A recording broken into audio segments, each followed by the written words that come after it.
Welcome back to Talk Dead to Me, the only Walking Dead podcast with the guts to start at season 10. I'm your host, Johnny Odell. I'm the social media manager for The Walking Dead. We got Woody Tondorf here. He is our Skybound Games producer, and also Alexander August, our podcast producer. Guys, how are you? I'm okay.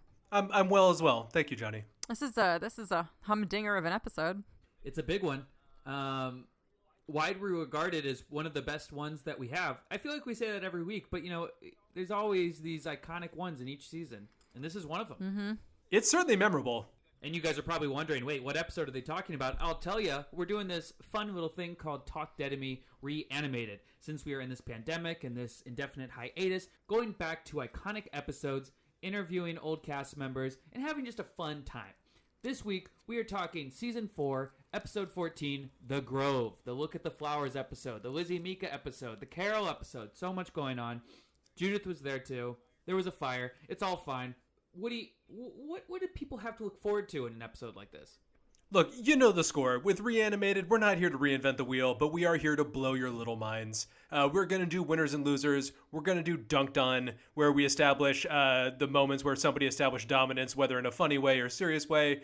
We've got a pocket tips to get you through this semi-apocalypse that we're all going on. And then we've got, is Lizzie on the podcast today? Yeah, we had Brighton Sharbino on the podcast. She played Lizzie in The Walking Dead. Now she's all grown up. And fun fact, she doesn't actually eat mice in real life. I cannot wait because, oh my god, what a weird role to define your childhood acting career. Hi, I was Lizzie on The Walking Dead.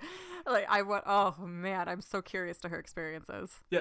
Some child actors get like Annie in their like community theater. Others get like a little regional or national commercial. Like Brighton just goes and just like is a serial killer. We're going to get to all of that this episode, but we got to start it off with winners and losers.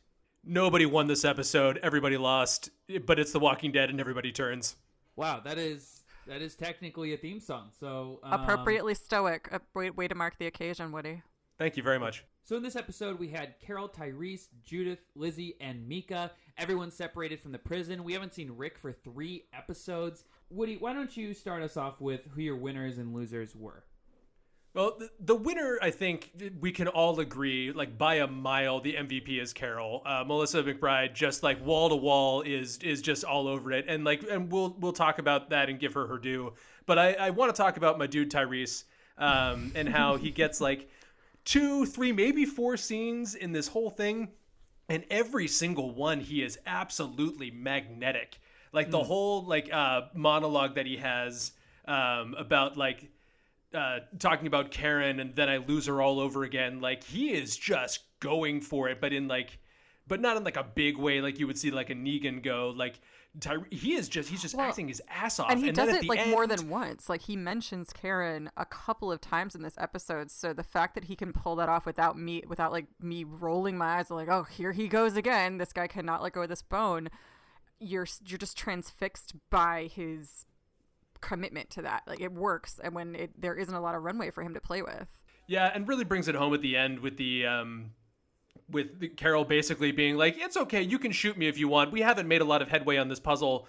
And then he just kind of like, clutches the table and has that incredible like emotional moment, and they have that catharsis. And then and the journey that he goes on where he wants to like live in this tiny little world and play house with Carol and like raise these 3 kids in like a cabin in the woods type deal. Like they do a great shot while they're all in this like really nice moment, and Mika's like, we should stay, and it just looks like they have this really like happy little home, which of course the moment that you establish out in The Walking Dead is like, oh well, this is the higher you go, the deeper you fall. So like it was always going to be doomed, but he does a tremendous job. Oh yeah, Chad L. Coleman has chops, and I wish I saw him in even more stuff. I mean, I know recently he played a guy in kind of a funny character in It's Always Sunny, which was great to see, but like this guy like is Emmy and Oscar worthy. I mean, throughout all the way to his death episode, which is another Emmy worthy episode, he's just really commands a scene. I mean, you really believe him as Tyrese. I mean, this guy who's gone through so much and is just doing the best he can to protect the people around him. So anytime he's on screen, it's a delight, and that's one of my favorite parts about rewatching these episodes. Who is your loser this week? The loser for me is Griselda Gunderson. That beautiful doll that was too beautiful for this world, and by extension, of course, Mika is just. Oh boy, they do Mika real rough in this one.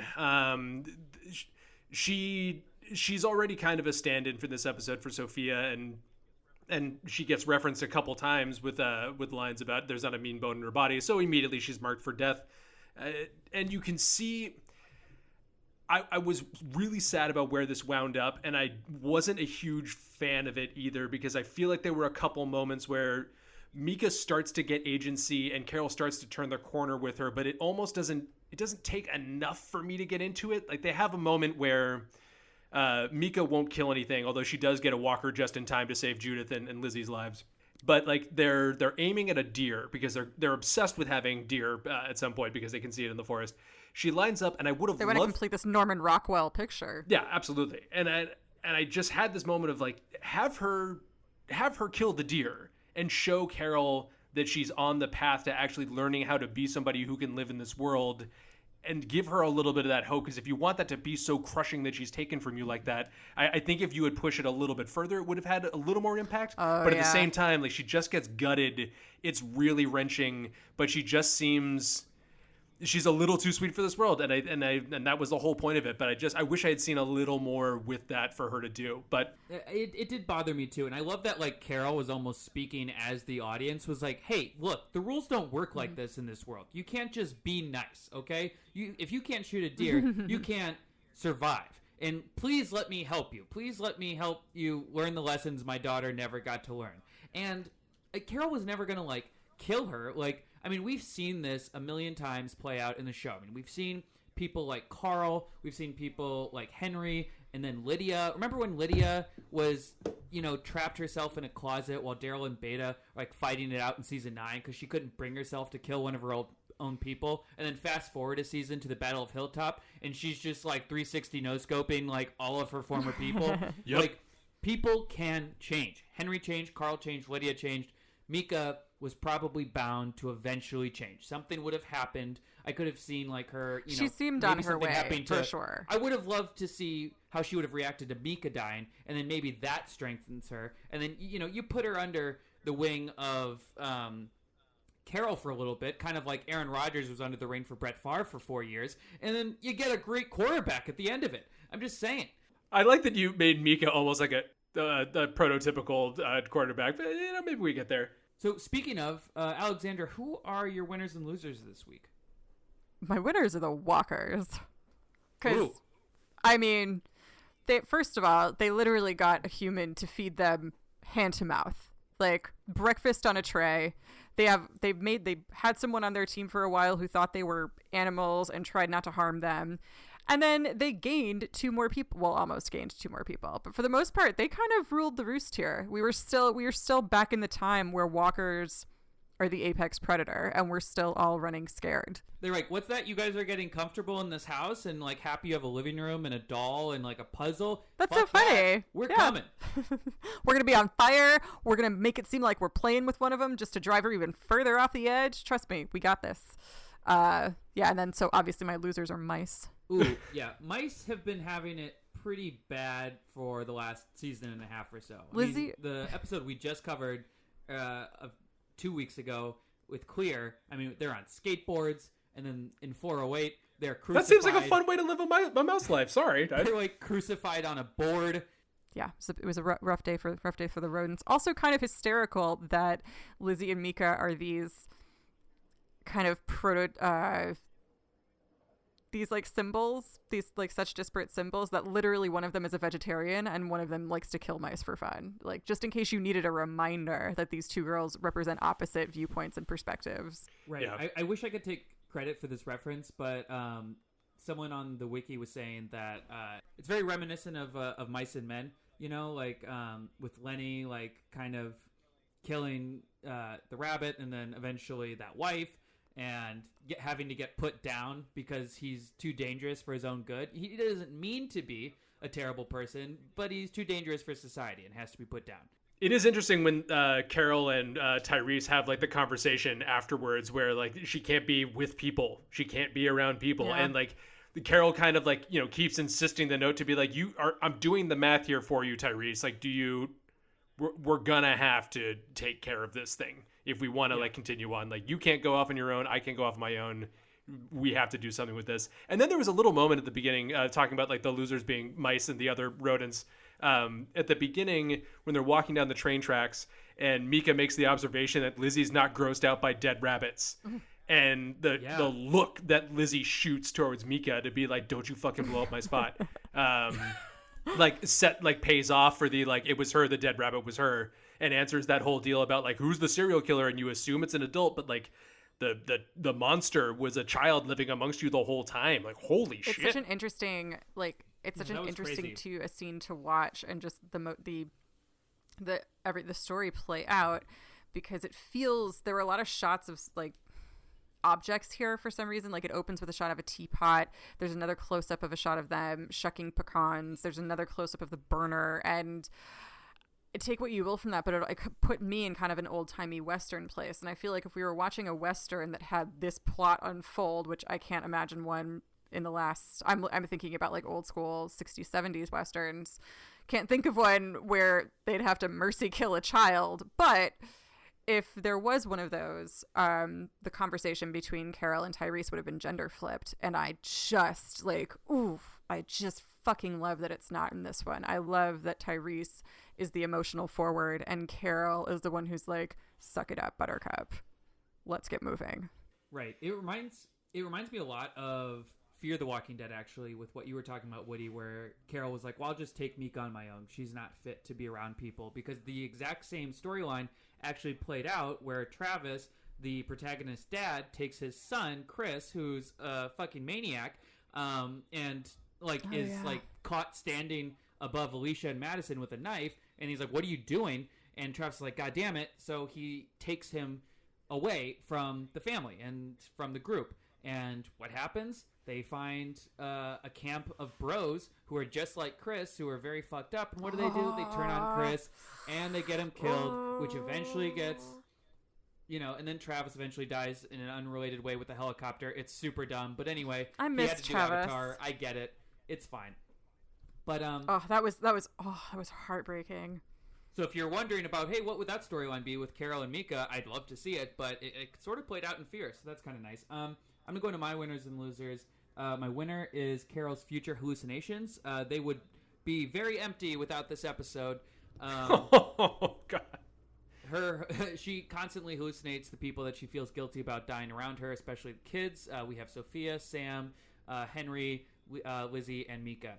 My loser are, speaking of from the grave, are Karen and David's ghosts. They are probably staring up from hell or staring down from heaven, or hey, maybe there's nothing, but somewhere we'll pretend they're there in purgatory, and they are very mad. Tyrese gets so close to figuring it out, and Carol just won't let him budge, but he even gets to the point where he's like, oh, I had a dream the other night that Karen and David were like not okay, and they got killed by someone, and I could just barely make him out. Like, I just wanted him to be like, she was like this really scrawny woman with short hair who had like a knife around her knuckles. What could have happened? I was like, I don't know what to tell you. Yeah, when he gets to the whole like, well, maybe it was Lizzie, and then Carol has to come in and be like, there's no way she could have carried them all that way or whatever. Like, it's just kind of a like, oh come on. That like it's just gnawed away at Carol for so long, and she's come to like have this relationship with Tyrese that like she can't bring herself to do it, which is why that payoff at the end, like between those two, like they do revisit that so many times that in the hands of lesser actors, that is comical. Yeah. Oh yeah. But it speaks to the two of them, particularly like Melissa McBride, like internalizing all of that stuff, that like once they reach the end of it and they do like, they walk out of that incredibly traumatic moment in both of their lives, both in the present and the past thing that's gone through with Karen and David, that it's remarkable how well they carried that thing off, because they really crush it. All right, so now we are going to get, there may not be an NBA season, but we do have Dunked On. So let's get into it right now. Ooh, dunked on. This week, I'm going to decide my dunked on is Carol's track record of kids. This kind of goes into my winner, but track record of kids, it's not great. Who do you think gets more children killed, Carol or Batman? Well, that's a tough one. Man. Okay. I think it's neck and neck. Make your case for Batman. Okay, Batman. Every single Robin who's been underneath Batman has died in the comics. Dick Grayson, Jason Todd, Tim Drake, Stephanie Brown, and Damian Wayne. So that's 5 right off the bat. Wait, I thought they just had different people play Robin. You're saying Robin just keeps dying and they keep getting a new one? I'm saying Robin is a death sentence and Batman trains child soldiers. That is exactly what I'm saying.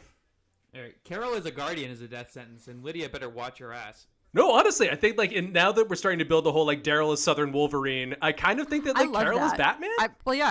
Well, and her motivation and what defines the darkness in her is this horrible earth-shattering trauma and tragedy. Batman watches his parents get killed. Carol's daughter runs away and becomes a zombie that she watches get shot in the head. You know, they have similar defining moments in terms of just how fucked up they are, and that those contribute to the darkness. Yeah, they both take their moment of trauma and turn it into the impetus and fuel to wage an unwinnable war against essentially the world by needs a lot of trying alone to punch time. it enough times. Yeah, I'm getting on board with Carol's Batman. Give Carol a Batcave, she would kiss them. Oh, they brood so great. Woody, who would you say your dunked on is this week? My dunked on, just to give her a shout out because the episode did her dirty. Mika headshots one of those charred fire walkers, and its head just explodes. The special effects makeup team really flexed in this episode. The moment that Lizzie feeds that I was going to say cage-free, free-range mouse, but it's not free-range. She has it in a shoebox.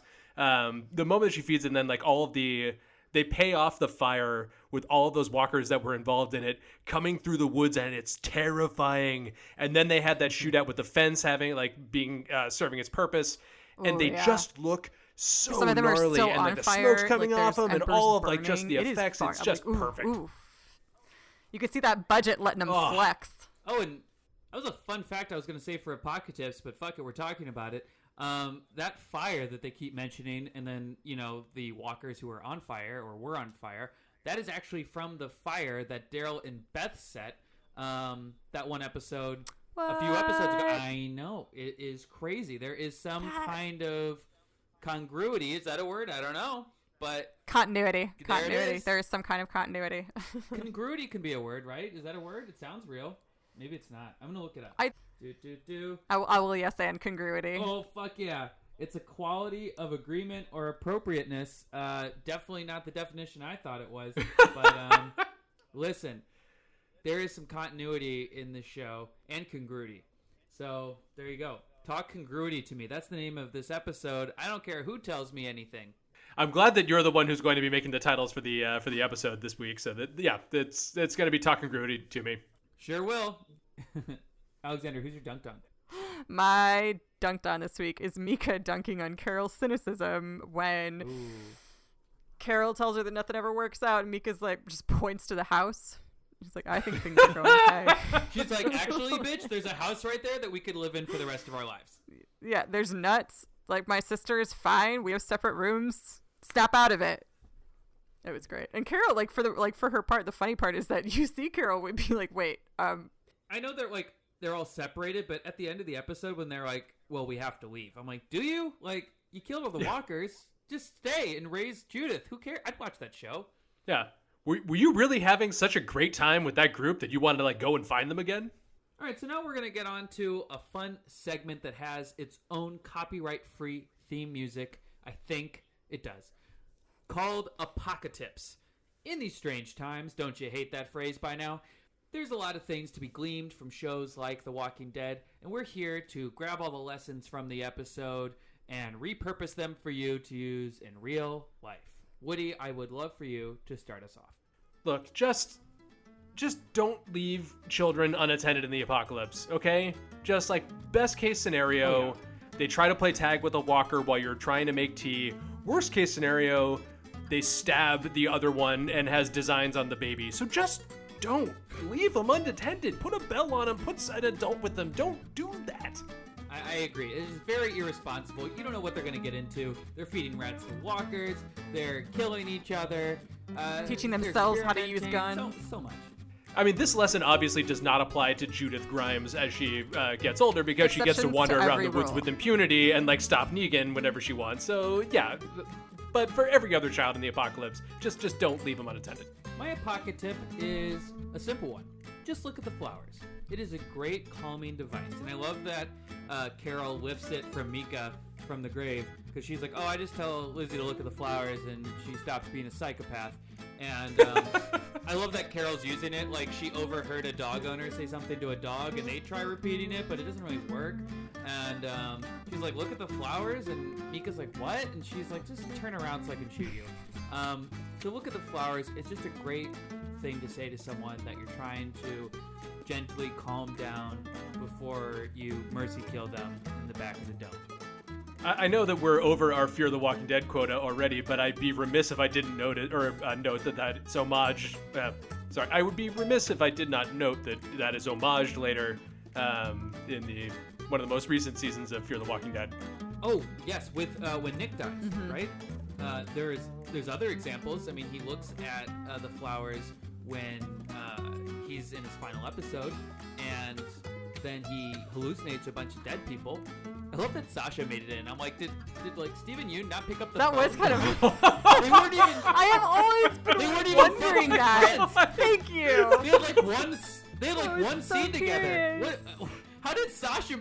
How many No offense to Sonequa, she's great. I'm just No, saying, because like, they weren't. Yeah. canon-wise, Rick and Sasha That are was- not friends. Like, how many people did not pick up the phone for them to get all That the way is to her? fascinating. I bet they got to a point where they were like, okay, she's Yeah, going to be the lead in I Star think Trek that had something to do Discovery. Star meter's really high. Steven's not picking up the phone because he's in the middle of like becoming like a wonderkind and like entertainment like fixture. He's both like producing and starring and stuff, and like is a darling of like Korean films. Sorry, I don't know. Can we squeeze Sonequa in for like just like 8 hours on a Tuesday before she goes in for filming? Can we get that? Alexandra, I know you got in a pocket tip. Lay it on us. I got a couple of pocket tips. The first one is Woody kind of touched on it before. When you find a great little house with a pecan tree and comfortable living room and some puzzles, and you got yourself some pseudo kids and a maybe husband. Like if it starts to look that good, if you find your full house within the apocalypse, fucking run. Like, just turn around, walk the opposite direction. It is an illusion. It's just gonna make you taste pre-apocalyptic happiness, only to slap your face with post-apocalyptic tragedy.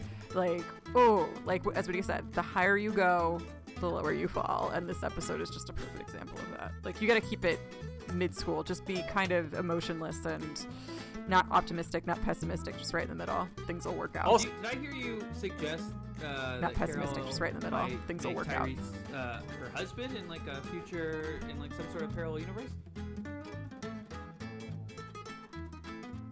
I mean, if they stayed at that house for like 10 years and didn't meet any other romantic partners that they found viable, then yeah, I have a feeling I have a feeling Carol and Tyrese would have gotten down. Carol and Tyrese, I think their ship name would be Tyrell, which is a little Game of Thrones reference for you, Alexandra, because I feel like Carol would definitely be in Marjorie's family. She's definitely. Tell Beta it was me. Oh. Yes.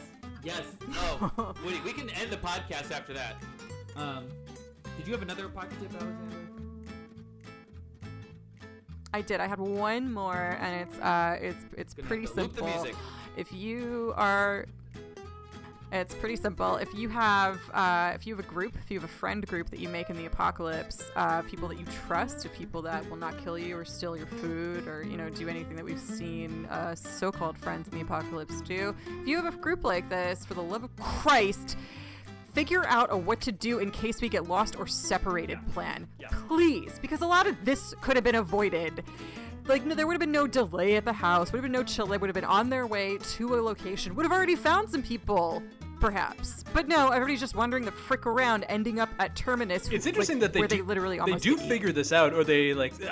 You got to give The Walking Dead credit, because by the time that we're in season 10 now, they do have that plan. Like when Hilltop is burning, they're like, okay, Ezekiel's gonna take the kids. We're gonna go to this place. We're gonna meet up at this designated site. Oh yeah, and like you're right. They kind of don't make it, but Earl does. And then like with Alexandria going down, they go to the hospital as their like fallback point. So like they have figured this out over time. But yeah, you're right. Yeah, it shows like the best plan that they had when the prison went was like, I don't know, get in the bus, leave. Where? I don't know, just go. Yeah.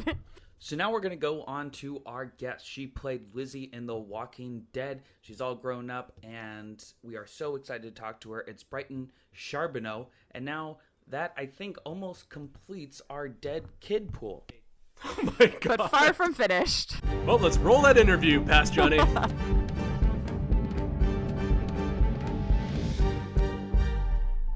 Our guest this week is the incredibly talented actress who played Lizzie on The Walking Dead. She's also been in Miracles from Heaven, Zoe Valentine, and Players. And if that wasn't enough, she's doing awesome work recording her own music on the side. Brighton Sharbino, how are you doing? I'm great. Thank you so much for having me.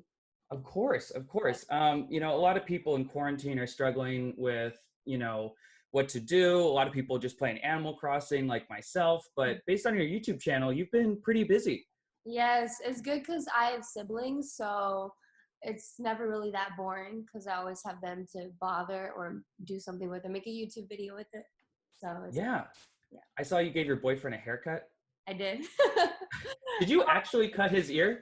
You know what? I did something even worse than that. Yes, I did cut his ear. I really feel bad about that, but he's a good sport. What I did even worse after that I didn't even do for a YouTube video, we wanted to give him highlights, and I bleached his hair, and it turned orange instead of like a regular like blonde color. And we're dealing with that. Wow. Wait, so what's his hair color like today? Now it's purple because it's purple. His friend dyed it purple for her TikTok channel. So wow, that's awesome. He's moving for it. Wow. So I guess if nothing else works out for you, you can just be a hairstylist, right? Honestly, yeah, I would like that. Or a makeup artist. I could do both. Ooh, yeah, absolutely. All right. So let's start from the beginning. You were born and raised in Texas, and you actually started acting at a super early age. Tell me about that. I started mainly like kind of getting into it when I was like 6. And wow. My first ever job was Barney, and I was so stoked. Like, oh, I'm a Barney. Like, yes. And then after that, it was Hannah Montana, which again, I freaked out over. And oh my gosh. But the more into my career I've gotten, like the more I feel like I've gotten into dramatic, like serious stuff. And I really like it like that because there's a lot more you can do with that. I love both, but yeah, I have a lot of fun with the dramatic roles. That's awesome. And does your sister act as well? She does. Saxon acts. She was in the remake of Poltergeist. She was on a Fox show called Touch. She was on Netflix's American Vandal. And it's just nice to have someone that you can bounce off of with acting stuff. Like, we can read lines together. And yeah, honestly, I originally just copied her into acting. Like, because she was my sister. I was like, oh, you're doing acting? No, I'm doing acting, you know? Yeah, based on your YouTube channel and Instagram, it seems like you guys have a really close relationship, which is, kind of rare sometimes. Yeah, I know a lot of people, like, will ask us questions like, so are you guys like competitive? Like, are you guys trying to, but it's not that way at all. Like, if she does something good, if she is successful, like, it only benefits me too. You know what I mean? Yeah. Wow. So, so how did you get into The Walking Dead? Okay. So the first audition I had, so since I'm from Texas, I had a Louisiana agent, and they were the ones who like sent it to me because Walking Dead was mainly looking for people in Atlanta. They were doing LA stuff too. But I got the audition through my Louisiana agent, and I just sent in a tape. And I think the main thing that, looking back, like helped me get the role, Lizzie was like written a little crazy, but it was so subtle. They did it in such a subtle way where it's like you wouldn't 100% know they were going in that direction of her being crazy, you know? Yeah. It was very subtle. There was like a scene about her, I think, pinching bugs or something, squashing bugs. And I think like a lot of people probably took that as like, when there's something weird or like creepy in a script, I think a lot of times the tendency is to steer away from that. You know, you want to make things seem natural and like, you know, if that's not like you don't want to do that. But I kind of like leaned into that. Luckily, I had the instinct to like kind of make it weird, even though usually I would want to not make it weird like that. And I kind of played it a little creepy. And I think that's overall what helped me in the end with the part. Yeah. Was that like kind of intense for you? Because I mean, she was like, you know, dissecting rats and, you know, doing all sorts of like sort of messed up stuff. You know, was that just like normal to you? I mean, obviously not dissecting rats, but I mean, like it's just props and stuff, right? So like, how did you like deal with it at the time? At the time, I was like 10 or 11, so it didn't even like really process with me how weird it was, you know? Right. That's why I leaned into that, because like I didn't even think about how weird it was. But when I did know it was there, like when it was something like dissecting like a rat and stuff, that was obviously strange. But I'd already been acting for a while. It sounds weird that I've been acting for a while at the age of 10. Like that sounds weird, but I've been acting since I was 6. So I had even played before a hostage, and I think it was Prime Suspect, where I had a gun held to my head, and I was like probably 7 or 8 during that. So my mom had taken the like time to like make sure that I knew there was a complete difference between acting and reality. You know? Yes. That's even in a weird way more extreme. You know, having a gun held to your head than when you're fake. You know, cutting something up. So I'm grateful that I had the experience beforehand that helped me separate the two. You know? Yeah, absolutely. I actually spoke to Kyla Kennedy yesterday. We were having her on the podcast the week before yours. We're going to do them in yours is going to be like next week. And you guys actually were friends beforehand, she was telling me. Yes, I think we're going to hang out today. We're going to try to do something today because she lives really close to me. Okay. She like lives like pretty much down the street. Whoa. And we went to school together before Walking Dead even ever you know, hired us or auditioned us. So right. Was that in Atlanta or LA? No, we went to school here in LA, and we were already like best friends. And I think that's another thing that helped us in the end with the chemistry read. Like we obviously were already best friends, so they believed us as sisters, you know?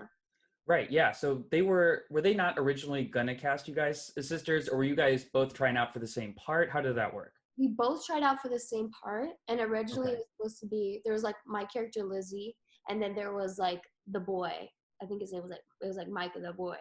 Okay. And we both tried out for Lizzie, and I think they liked us both and thought maybe we could do sisters, you know? And then when we went to the chemistry read and we explained to them that we were already best friends, I feel like that sold the deal, you know? Yeah. It's so rare. Like at the time, there's so many things that I don't feel like we fully comprehended at the time. Like we didn't even really know how big of a deal Walking Dead was, and also how rare it is to be cast in a huge show with your best friend. Like we were just kind of like, oh, that's cool at the time. Like we were 10, but now like that's insane. Like that never happens. It's true. It's true. So what was it like, I guess, being on set? Like what was your typical day like? Let me think. It was fun. I was staying in Atlanta when we shot the show, you know? So it was just all new stuff. Let me think. What was it like? It was a little hot. It was humid. And it was a lot of fun, you know, because we were younger. Like everybody was extra sweet to us and extra trying to make sure that we felt welcome. And I loved it. It was really great. That's great. Have people come up to you like after the fact? I'm sure they have. After the fact, like kind of thinking maybe you're more like your character than you actually are, and maybe you're a lot nicer in person, probably. Yes. Now it's not as bad because I've grown up a little bit, so it's not, you know. But at the time, people hated me. Like they were coming through for my neck when I was 11. They were like, I wanted to like kill you, and I was like, okay, like I was happy. But it's a good thing. Like some people were like mad at me, and then I would tell that to other people, and they would say that's a good thing because that means you made them believe that it was real and like actually made them hate you, which seems bad, but for the role that was like a really good thing.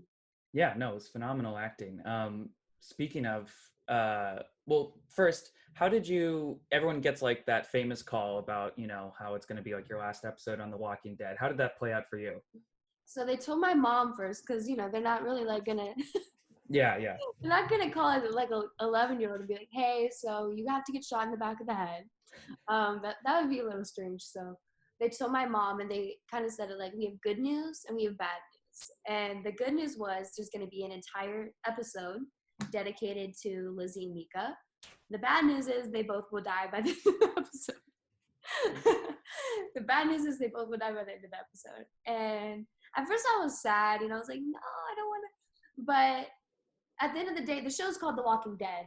It's got dead in the title. Like, you have to expect to die at some point in the show. So I was just grateful that they kind of gave us an episode to, you know, be dedicated to the characters passing. Absolutely. In the episode, obviously, you have such a memorable performance. It's still regarded, I mean, we are almost in season 11, which is kind of crazy to me. And it's still highly regarded as like a top 5 episode of the series. How did you like muster all the sort of hysteria from that episode? Because you really go all out. Yeah. Honestly, I'm a little bit of a dramatic person in general, but It's just a normal day for you. Yeah, I'm dramatic like that. No, but I don't know. I don't know. I really just, I've been acting for a minute, so that obviously helped. But when I actually look back, I never even thought about this. I had this like epiphany recently when I was really young. I've never even said this in an interview before because I didn't even think about this. But when I was like 7 or something, I had a run-in with a lady who was, I think she was on drugs for sure. Mm-hmm. She was kind of crazy. I ran into a really crazy lady, and she actually kind of attacked me verbally, and I was really young. Gosh.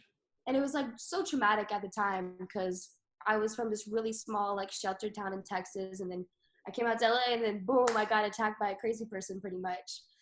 But I think, I don't know, she was probably on some sort of drugs, but she was just screaming and yelling at me and basically having a Lizzie style panic attack. And at the time I was like, why did this happen? Like, you know, you just, when bad things happen, sometimes it's hard to see what's the reason for it and what it does for you in the end. But if I hadn't had that interaction that was kind of burned into my brain at the time, I would never have probably booked that part, and I probably would never have been able to perform like that. Because, you know, how else would I have seen a manic panic attack if I hadn't had that interaction with that lady? Right. That's what I think I pulled it from. Wow, that's incredible. I love that story. Thanks for telling that. Also in that episode, Chad and Melissa give like insane performances. What's it like sort of, I know this is a long time ago, but what's it like, you know, acting alongside them, especially with Melissa? I mean, she is so intense and like locked in. Like, does she snap out of it after a take, or does she stay in it? Because I've heard Andrew Lincoln's kind of method. She, after we're done, completely snapped out of it. Obviously, like before, you kind of want to prep yourself a little bit. But she, for the most part, like she was never crazy ridiculous. Like she never was like ridiculous about it. But right before we'd shoot, you know, she'd kind of get into the zone. And I feel like that's kind of how it should be, you know. Some people do go full out and they do that the whole time. But when you're as skilled as like Melissa, she has no problem just kind of taking just maybe 2 minutes before or 5 minutes and then going right into it. She's right. Very talented. I'm like grateful that I got to work with both of them at a young age and have that kind of influence on me. Yeah. How many takes did the look at the flower scene take? I don't even know. Not as much as you'd expect because they kind of didn't want to. And the funny thing that I remember now, they have certain like rules against kids being killed on TV, as they should. But, you know. Yeah. Sure. They have certain rules where I guess I couldn't fall. They had to like get a stunt double to fall. I don't know. For the thing. And I kept on wanting to do it. And I kept on falling, and they're like, Brighton, you don't have to do that. Like, stop. You just cry, and then, you know, we'll cut, and then you have the girl fall. But we didn't have that as many takes as you would think. Maybe like 6. Wow. 7? I don't know. Maybe 4. I don't even know. Wow. Not very many. Yeah. I wonder if the rules changed because, like, you know, like the premiere, we've talked to Addie Miller and Madison Lintz as well, and they, you know, both get killed, especially Addie, like episode 1, like the first scene. I mean, she gets shot in the head and just falls back. Like, so they must have updated some of those roles. That's insane. All right, so a lot of people obviously, know you from The Walking Dead, but for you, you're probably like, let's move on. I've done so many other things after that. So right after you're off The Walking Dead, what do you do then? Do you get right back into more roles? I know you were on Miracles from Heaven, playing Jennifer Garner's daughter, which is amazing. So yeah, talk me through like what happened after that. Yeah, that's kind of a thing, once you do something like that, you're kind of like, oh, when's the next thing coming, Yeah. But luckily, before I had shot The Walking Dead, I played Woody Harrelson's daughter in what was it? True Detective. I played Woody Harrelson's daughter. And I had shot that before Walking Dead, but it came out after. Mm-hmm. So that kind of luckily like hit it right after I was on True Detective, and just immediately after. And then that was really cool for me because I was like, oh, that played out well. Because now Walking Dead people are starting to know me, and then we give them something else. But and then after that was Miracles from Heaven, like total switch from The Walking Dead, as far as you probably could. And that one was sweet. There was still, the thing that was cool about that is there still was like some action in it. So I still had to learn how to do that stunt where, like the trees falling and jump off and all that. So that was fun. I love doing the action stuff so much. And I feel like that was a really good transition because it showed that I could do more than just, horror. I could do, it was Miracles from Heaven. Right. Yeah. How are you able to still like go to school like during all this time? I mean, I know actors like will do sort of like they'll sometimes study on set. Did you actually go to a physical school? Like, how did that work? I went to physical school for 4th grade, and then I booked Walking Dead. I was homeschooled for 5th grade, 6th grade, and then I went back to school for 7th grade. And then I homeschooled after that because I just liked homeschooling more. I feel like it's different for everyone.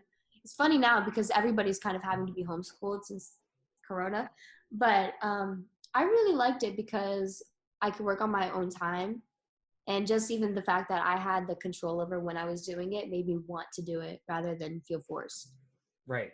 I'm curious how you think the industry is going to be sort of when coronavirus kind of like fades out. Like, do you think there's going to be a lot of quarantine content? Do you think there's going to be like all these acting roles open, or do you think it'll be limited? Like, I don't know, like how are you and your maybe actor friends like talking about all this?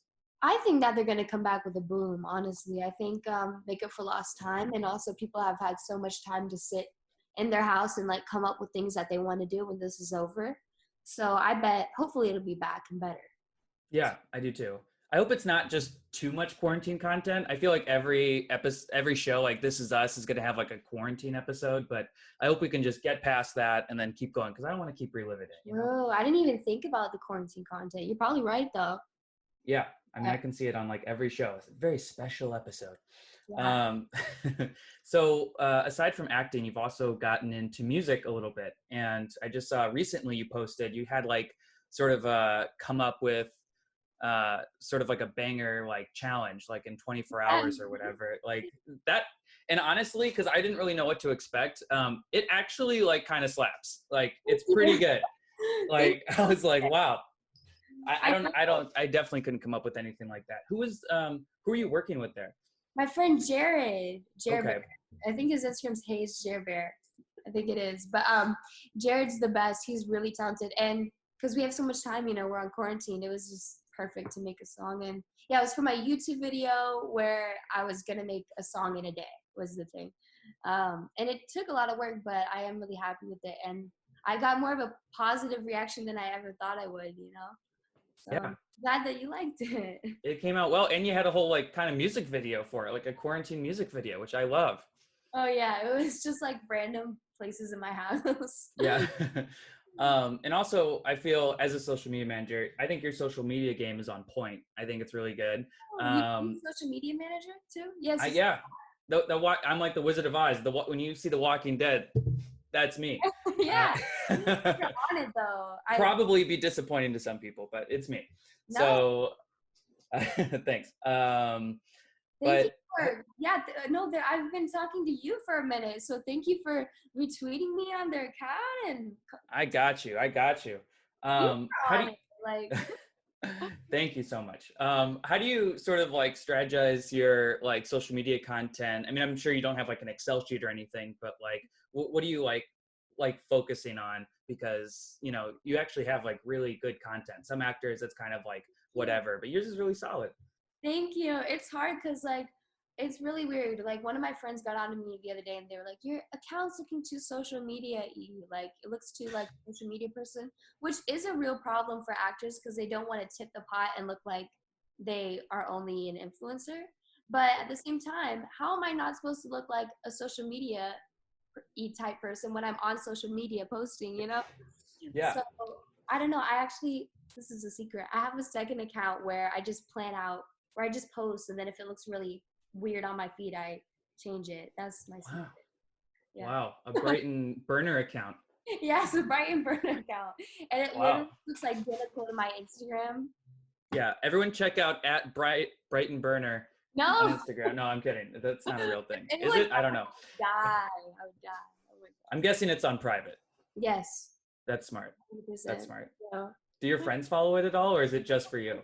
No, I don't let nobody know. I don't want nobody knowing. Trying to follow it and see all my weird pictures that I never post, luckily. Oh my gosh. That's fantastic. Wow. So in quarantine, I guess, like other than making music and doing music videos and stuff, like have you been like watching anything else? Like, is there anything that you've gotten into or any new hobbies or anything? Let me think. But definitely some new hobbies. I've learned how to do my nails, like my acrylics.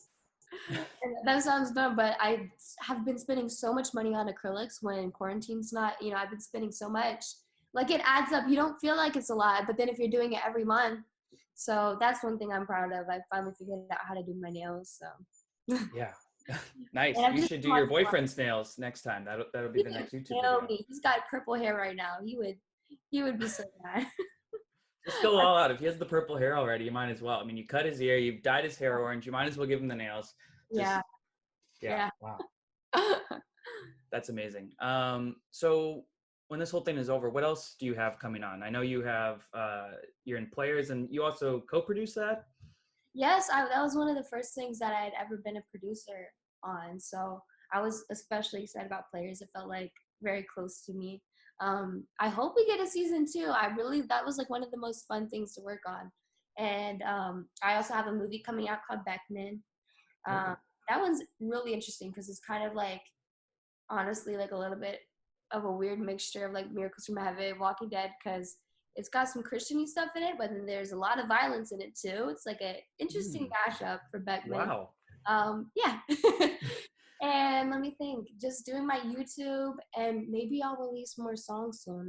I want to. You should, honestly. Like I said, some actors try the whole like song route and you're just like, but yeah. I don't know. You definitely have something. What do you do you want to like keep with the acting, or do you want to do the singing more like full time, or is that just like on the side, like, or do you want to like go full into like being a producer, or are you just like sort of a multifaceted person? I want to do all of it, honestly. I love all of it. So that'd be the plan, to just be able to I want to do whatever I can, get things moving. Right. Before we leave, I saw, doing my research, some of your interviews, you were at Halloween Horror Nights, which I've been to a few times. So fun. Did you actually go into any of the mazes? Oh my gosh, I didn't. I mean, no. If you were watching the interview where I was like 11 or like 12 or 13, I definitely didn't. I was so chicken about it. But now I do. Like the last few times at Halloween Horror Nights, I go through all the mazes. So I finally. What's your favorite one? The least scary ones. I'm still a little chicken about it. What was the one? Man. There was one that I liked. What was it? The Us one last year. I think it was last year. It was really good. Oh yeah, I did the Us one. The Walking Dead one's fun, and I think that one's there year round.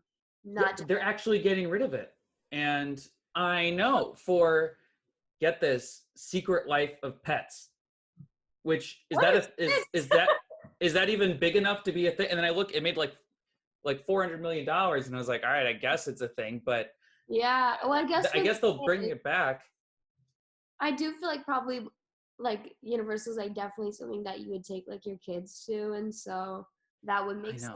That sucks though. No. I know. They said they're gonna bring it back for Halloween though, so that's good. But and then also they had like, they're getting rid of like, I think it was the Shrek ride next to Harry Potter, and they're like, what are we gonna do with the space? And everyone's like, do more Harry Potter. And they're like, did you mean Kung Fu Panda? And everyone's like, no. And it's gonna be Kung Fu Panda. So Universal, I don't know. It was right there, but it's fine. Yeah. Right. Well, that actually wraps it up for me. Thank you so much for taking the time to talk to me. Tell the people where they can follow you, not on your burner accounts. Oh, got you. Please don't look for my burner accounts. Yeah, don't look for it, guys. My Instagram is Brighton Sharbino. My Twitter is Brighton Sharbino. And YouTube is Brighton Sharbino. And yeah, Snapchat's Brighton Rose. And you're everywhere. Yeah. Awesome. Cool. Well, Brighton, it's been a pleasure. Thank you so much for talking to us, and enjoy quarantine, and hope to hear some more music from you soon. So thank you so much this has been so fun. Of course. All right. Have a good one. Bye. Bye. Before we wrap up, we're going to do some stray arrows. These are little observations we had about the episode that didn't quite make it into a segment, but we wanted to mention anyway because we just like hearing the sounds of our own voices. I'm just going to start it off really quick. One of the stray arrows I had that I looked up, it was on the internet, so I believe it's true. Apparently, one of the little Easter eggs from this episode is that puzzle they were working on. It was actually a picture of Sophia, and I just wish that they had completed that puzzle, and Carol was like, "Ah! Who took this picture? What? How did this get?" And then all of a sudden she wakes up in the gym in season 10, like having like finished her like drug trip, and like, oh my god, yeah. And then my weekly comic parallels thing. Lizzie and Mika were actually unique to the show, but there were male versions of them pretty much in the comics. In issue 61, there are these twin boys named Billy and Ben, and basically in the comics in issue 61 there are these twins named Billy and Ben who are basically the Lizzie and Mika of the comics. Andrea and Dale kind of adopt them, and Billy is basically Mika. He gets stabbed to death by Ben, who just wants to see him turn for fun. So they have to they got to put him out of his misery, and they got to kill some kids because Ben is just a little too dangerous for this world. So little fun. Isn't Carl the one who kills Ben or Billy? Yes, he is. Yeah, and he admits that way later. What a just happy factory that is. Woody, what are some stray arrows you have from this episode? There's one thing that I noticed when Tyrese and Carol are leaving the cabin. I watched it a second time, being like, "Where is Judith in this? Like, did they just leave her in the house?" And then I watched again, and it looks like he's wearing her as a backpack. I think Tyrese is. I kept losing her too. I think it's like a Yoda Luke thing. Yeah, it was. I had to look at it a second time and be like, okay, well, is it safe? Who cares? Yeah.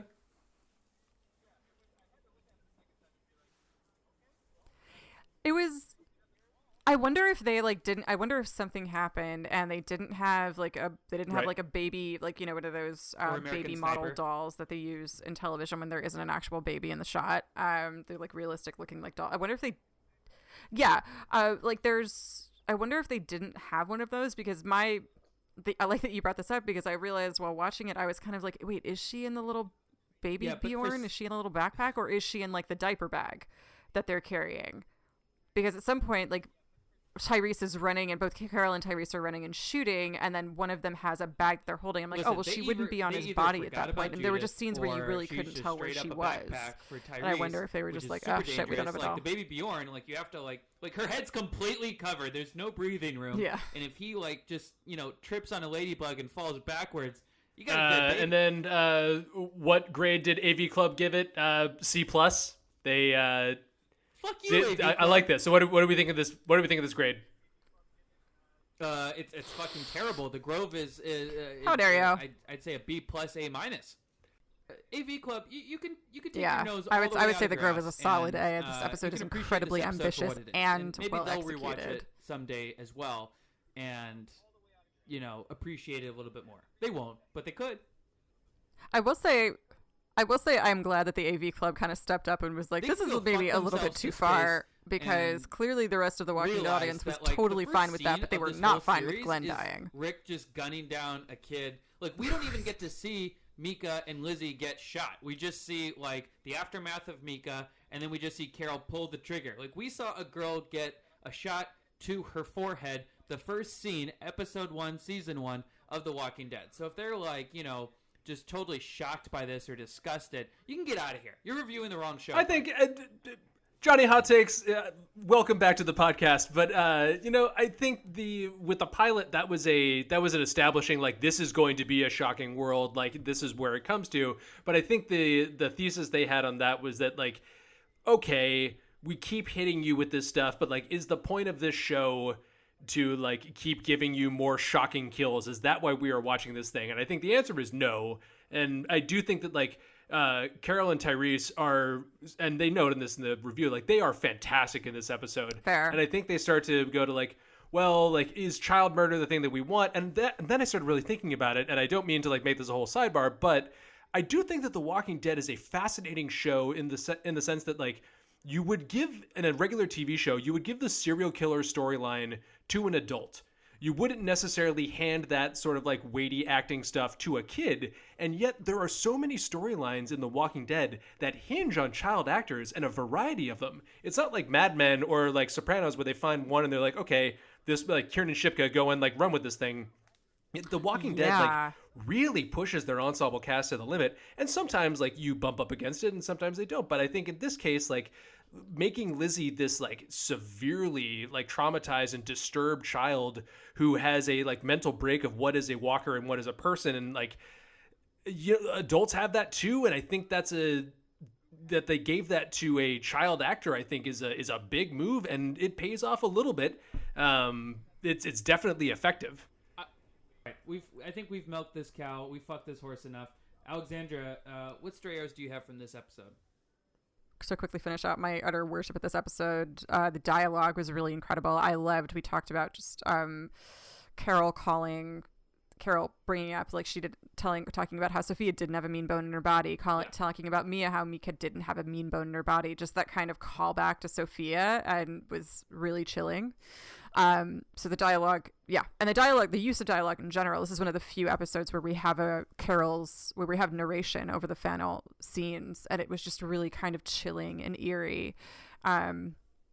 This was an episode about just how fucked up things were and how dark they were, as opposed to ending on a note of victory, which sometimes they do, or they try to. And then the opening itself, where it's just the teapot starting to whistle, and you see two people playing outside, and then it slowly gets into focus, and it's Lizzie playing with a walker, and that's it. That's the cold open. Cue credits, and that's how you know it was going to be fucked up. Like, you knew this was going to be a trip and a half because of that opening. So those are just the two more, like, worshipful things I need to say. And then otherwise, now my real straight arrow, I think Lizzie would have made an incredible whisperer, you guys. I think she might be the daughter that Alpha never had. Interestingly, Lizzie mentions that she hears the walkers, and we're in season 10 where Beta is hearing walkers. So, yeah, I think she would have been a great fit in that organization. Welcome to the team. Yes, I'd love to just, fast forward to whatever her timeline is if she lives. And lots to contribute. Dies in 1,000 other ways, but it would have been interesting. But I'm okay. I appreciate with what happened. And like I said, I mean, Satrazemis and Gimple. I mean, that's like putting Angela Kane and Nicotero on an episode. I mean, these are like Murderers Row kind of talent here. All right, that wraps up this week's episode of Talk Dead to Me. Thank you guys so much for listening. We really appreciate it. Next week, we're going to be covering Season 5, Episode 1, No Sanctuary. This is actually, we always say this is like one of the best episodes. This is actually regarded as the best episode of The Walking Dead to date. We'll see about that. This is the Carol Terminus escape crazy-ass episode, and I cannot wait to cover it. And with that, we'll wrap it up. So thank you guys again, and we'll see you next time. As always, happy birthday, Nate.